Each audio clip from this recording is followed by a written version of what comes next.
요한복음을 1장서부터 몇 절까지 했죠? 5절까지 있는데 어저께 이거 갖고 설교하신 분이 두 분이나 됐어요. 근데 제가 또 이걸 또 설교하게 되네요. 우선 요한복음은 예수님 제자 사도 요한이죠. 요한이 21장을 적은 겁니다. 복음서죠. 요한이 이 서신을 쓸 때 어떤 마음이 있을까를 저는 한번 생각해 봤어요. 다른 복음서를 보면 요한이 예수를 따라다니면서 한 일이 있잖아요. 자기의 고집을 세우는 사람이고 남을 갖다가 핍박할 수도 있는 사람이었고요. 또 자기의 욕심을 채우기 위해서 자기를 높은 자리에 예수님한테 올려달라고 이렇게 부탁한 사람인데 이 사람이 변화받았던 거잖아요. 변한 거예요. 예수님을 우리가 예수 믿는다 그러면서 확실하게 예수님의 진짜 뜻을 알고 예수님의 보혈의 공로를 알고 하나님의 뜻을 안다 그러면 변할 수밖에 없는 거거든요. 그러나 우리가 예수 믿는다 그러면서 그냥 예수님 찬양하고 예수님 따라다닌다고 그러지만 언제 예수님을 배반하고 떠날 수밖에 없는 그런 존재라는 거죠. 인간 존재 자체가요. 그러나 예수님을 직접 만나고 나니까 완전히 변화된 거예요. 변화돼서 어떤 은혜가 있었냐면 예수님 제자, 사도라는 이름을 부여받은 겁니다. 그래서 이렇게 귀한 요한복음을 썼는데 이 요한이 말하고자 하는 것이 무엇이냐면 예수님은 하나님이다. 이것을 갖다가 계속 증거하는 거예요. 뭐냐면 1장부터 우리가 이제 이렇게 읽어 나가다 보면 18장까지 이제 이렇게 읽어 나가다 보면 예수님이 하나님이시라는 거예요. 그 태초에 천지를 창조하시라. 창세기 1장에 있는 말씀을 통해 가지고 하나님이 하신 말씀을 예수님이 했다는 거예요. 그래서 이걸 자세히 말씀하면 이 말씀이 곧 하나님과 함께 있었으니 이 말씀은 곧 하나님이시니라. 그러니까 예수님이 하나님이라는 말씀을 계속하신 거예요. 이 말씀이 태초에 하나님하고 같이 계셨고 또 만물이 그런 말미암아 지음받았다는 거죠. 그러니까 예수님으로 말미암아 지음받았다는 거예요. 지은 것이 하나도 예수님 것이 된 것이 없다는 거죠. 이런 예수님이 왜 이렇게 예수님에 대해서 이렇게 말할까요? 사도 바울이 구원받고 나니까 영생을 얻고 나니까 그 은혜가 너무 큰 거잖아요. 크니까 한번 먼저 요한복음 20장을 한번 보겠습니다. 19장, 20장. 요한복음 20장? 예, 19장.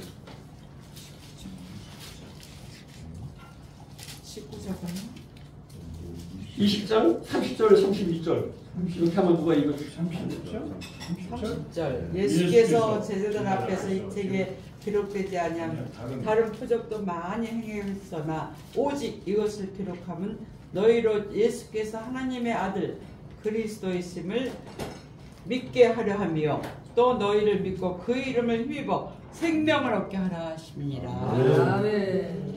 두 가지죠 목적이. 예수님이 하나님의 아들이신 거 그리스도이심을 깨닫게 하기 위해서 이 글을 썼고요. 또 하나는 너희로 믿고 그 이름을 심어서 생명을 얻게 하려니라. 사실 생명이라는 것이 굉장히 중요하잖아요. 우리가 교회 다녀서 예수 믿는 이유 중에 제일 큰 이유가 뭡니까? 그거밖에 없어 사실요. 영생이에요.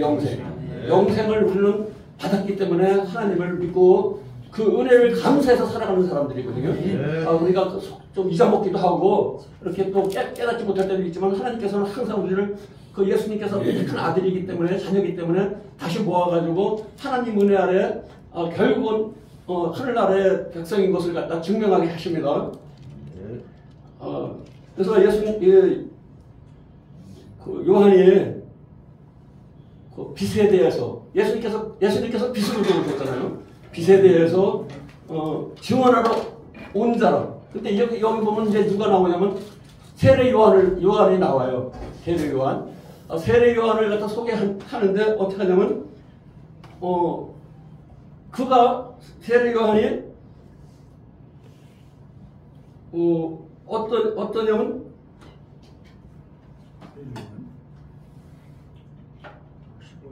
요한이 15절 보면 15절 보면 요한이 그에 대하여 증언하여 외쳐 이르되 내가 전에 말하기를 내 뒤에 오시는 이가 나보다 앞선 것은 나보다 먼저 계심이라 한 것을 이 사람을 가리킴이라 하니라. 아멘. 세례 요한을 왜 얘기하냐면 세례 요한이 와가지고 증거한 것이 뭐냐면요, 예수님을 오신다는 걸 증거한 거잖아요. 예수님이 내 뒤에 오시는 예수님은 나보다 능력이 크고 그분으로 말미암아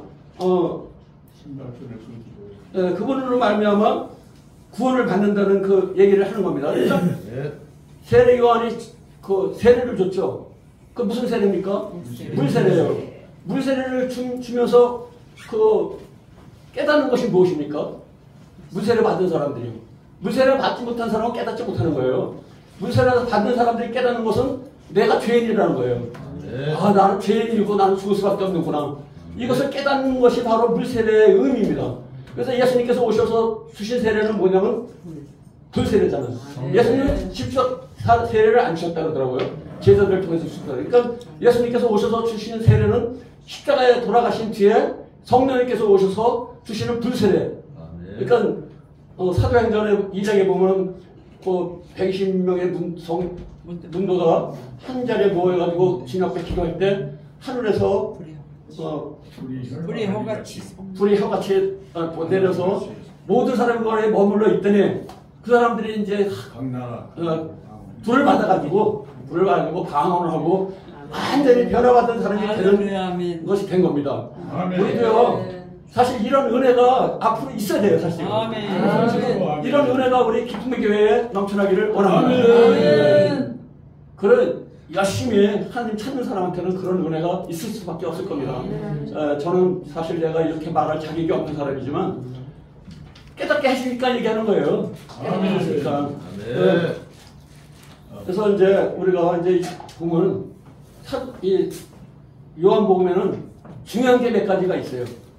보면 우리 복음이라는 말을 아까 내가 이렇게 성경을 한번 보니까 복음이라는 말이 무엇이냐면 예수님이 복음이에요. 복음이 예수님이거든요.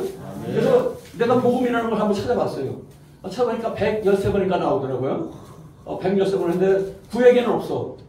신약에만 113번 하는데 마태복음에 5개, 뭐 누가복음에 뭐 7개인가 몇 개 이렇게 해가지고 몇 개 안 나와요. 전부 다. 그리고 근데 문제가 뭐냐면 요한복음에는 하나도 없어. 요한복음에는 그냥 복음이라는 말이 없더라고요. 그러니까 예수님 자체가 복음이 있대요. 그걸 저는 깨달았습니다. 아까. 그래서 사실 복음이라는 것이 이 시대가 로마 시대잖아요. 로마 시대 그 로마 황제가 복음이에요. 로마 황제가 하는 일은 무조건 최고야. 우리나라도 그런 거 있죠. 보면 왕은 챔피언을 모른다는 거예요. 왕이 하는 건 무조건 옳은 거야. 그렇듯이 로마에서도 황제가 하는 일은 무조건 좋은 일이에요. 황제가 하는 거는 무조건 숭배받아야 되고 그 황제라는 사람이 하나님 자리에 있는 거죠.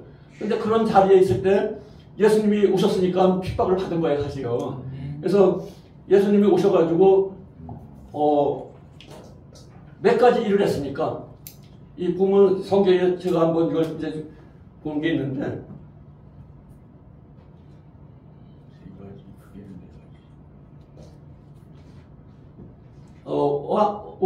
오셔서 따라온 복음서에는 많은 환자들을 고쳤잖아요.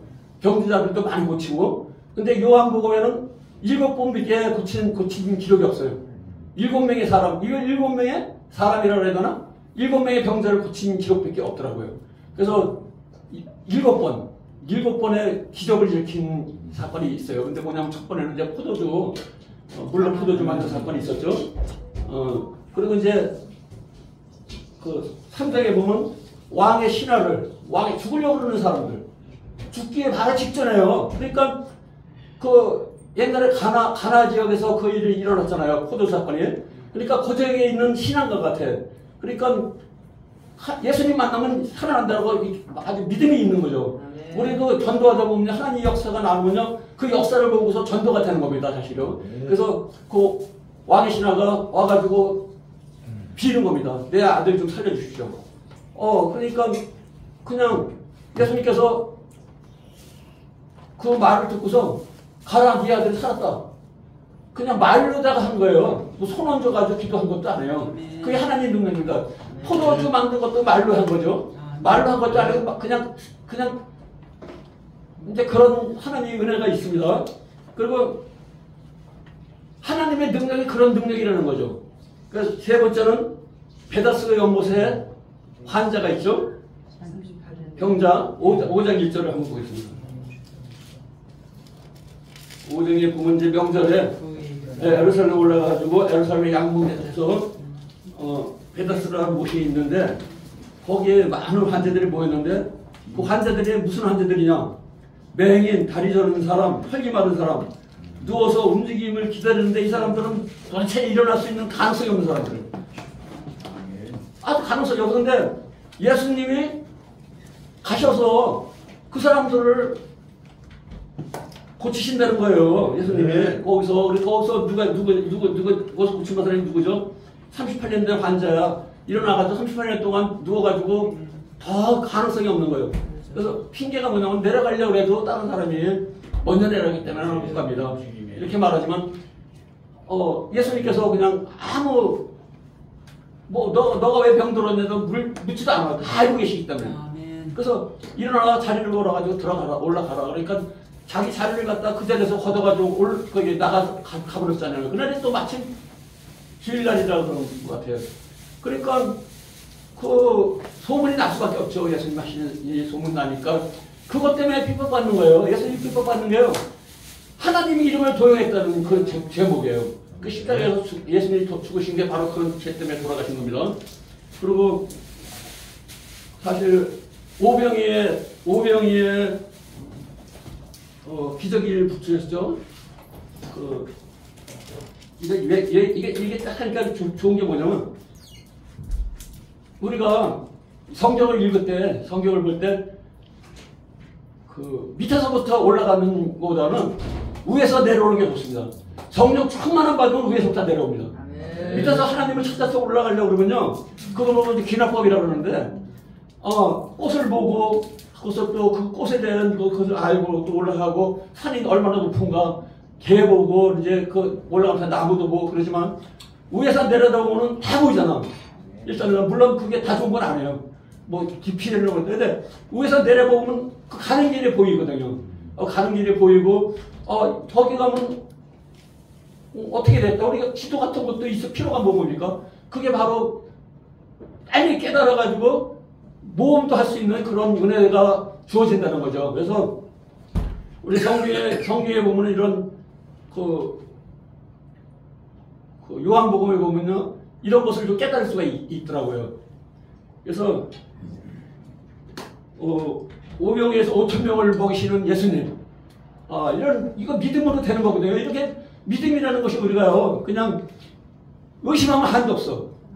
뭐 사람이 어떻게 5,000명을 어떻게 먹이고, 예? 그러면 어떻게 먹이겠습니까? 그럼 못 믿는 거야. 그럼 안 믿는 거야. 그러면 우리는 성경에 있는 말씀을 믿으려고 그러면요, 확실하게 믿어야 돼. 그럼 믿어야 믿음의 행동이 나가는 거예요.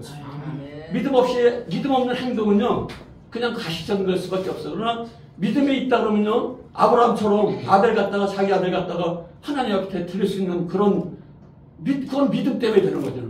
아브라함은 나합 얘기가 많아요, 성경에. 나합이,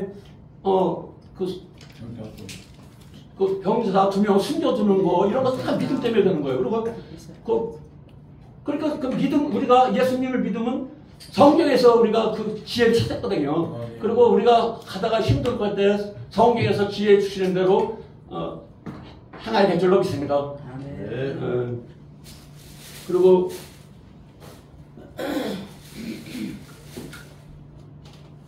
다시 한번 보겠습니다. 바다 위를 걸어오신 일이 있었죠. 그리고 6장에 그게 2개 다 있네요. 6장에 오병이의 5,000명 먹이신 사건하고 바다 위를 걸어온 사건이 있어요. 그리고 사실 바다 위를 걸어갈 수 있는 게 누가 있겠습니까? 하나님이잖아요. 하나님께서 여기서 보고서 우리는 이걸 믿음으로 다 받아들일 수 있는 그런 믿음이 가져야 됩니다. 여기서 그냥 이걸 무슨 판타지 소설이나 이런 걸로 생각하려 그러면요, 그 우리의 믿음이요 성장하지 못해요. 그리고 베다니의 나사로를 살리신 일이 있었죠. 11장에 요한복음 11장에 보면 베다니 나사로를 죽어서 살리는 건 하나님밖에 없다는 거죠. 그것도 3일이나 된 환자를 갖다가 그냥 그 동생인지 언니인지 모르겠지만 우리 오빠를 살려달라고 그러고 얼마나 그랬습니까? 근데 3일 동안 있다가 3일 뒤에 가니까 냄새 나는 거야. 그래 믿음 다 떨어지지 않았겠어요? 예수님 오시면 이건 다 믿어서 살 텐데 안 오셨는데 오시다가 그래도 그때 오시니까 그래도 반갑게 맞아가지고 이제 우리 가서 오빠 있는 데 가자 그러니까 냄새 나서 지금 가면 냄새 나서 벌써 죽은 지 3일이 돼서 냄새 납니다. 안 됩니다, 이거는 살아날 수 없습니다. 그런데 예수님께서 또 중요하신 말씀하죠. 11장에 누가 한번 중요한 말씀 읽어보신다 한번. 몇 절? 예수께서 이제 돌아오라고 하시니 그 증거자가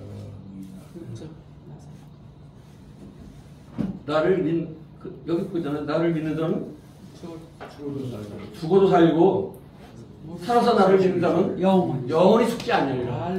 우리는 영원히 죽지 않는 그런 믿음을 가진 겁니다. 천국 가는 믿음을 가진 겁니다. 그래서 우리는 그 천국 가는 믿음을 가지고 고난도 힘든 것도 살다 보면 천국도 살다 보면 하늘의 상급도 쌓이고 세상에 큰 은혜 가운데 살아갈 줄 믿습니다. 그리고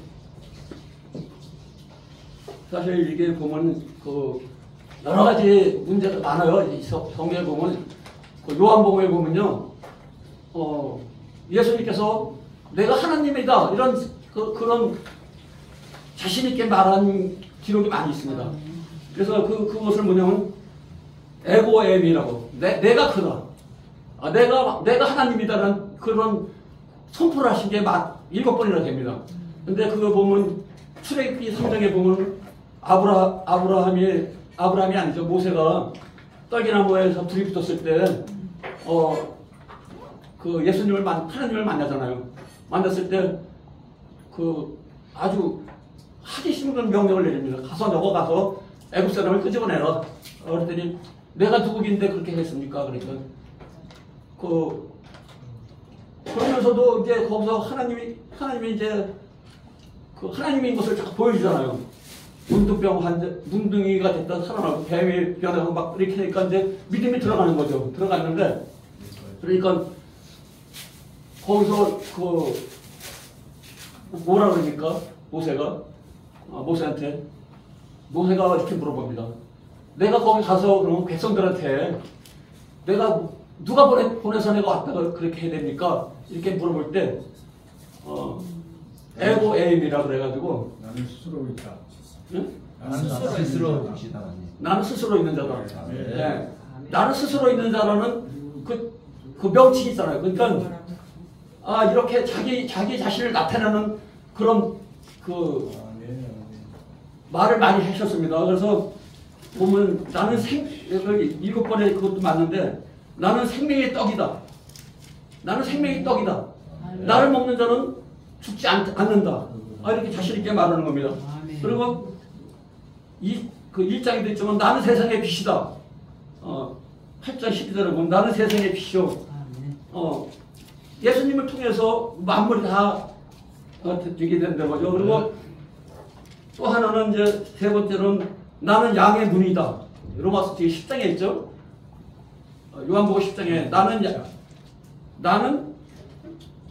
양의 목자다. 양의 목자다라고 그러고 나는 양의 문이라고도 하겠죠. 근데 또 한 가지 뭐냐면 두 가지 다 뭐라면 나는 선한 목자다. 나는 선한 목자다 그럽니다. 그게 두 번이나 나는 선한 목자라는 말을 두 번이나 합니다. 이제 이런 것을 통해 가지고 하나님이 자기가 어떤 분인 것을 말합니다. 그리고 11장에 보면 조금 아까 얘기했지만 나는 부활이요 생명이니 나로 맘지 않고는 아버지께 올 자가 없느니라. 그래서 이렇게 말합니다. 그리고 그 14절에 보면 나는 길이요 생명이니 나는 길이요 진리요 생명이니 나로 맘지 않고는 아버지께 올 자가 없느니라는 거예요. 아멘. 그렇게 하고요. 그리고 15장에 보면 나는 포도나무요 너희는 가지니. 가지가 스스로 열매를 맺을 수가 없다는 거죠. 포도나무에 붙지 않으면 가지가 스스로 열매를 맺을 수 없다는 겁니다. 그래서 우리는 포도나무에 이신 예수님에 붙어 있으면 열매를 맺는다는 거죠. 그래서 우리는 항상 성경 말씀 보고 기도하고 우리가 하나님 은혜 아래 살아간다는 것을 갖다가 고백하고 살아가야 될 줄로 믿습니다. 말씀은 이것으로 마치겠습니다. 아멘.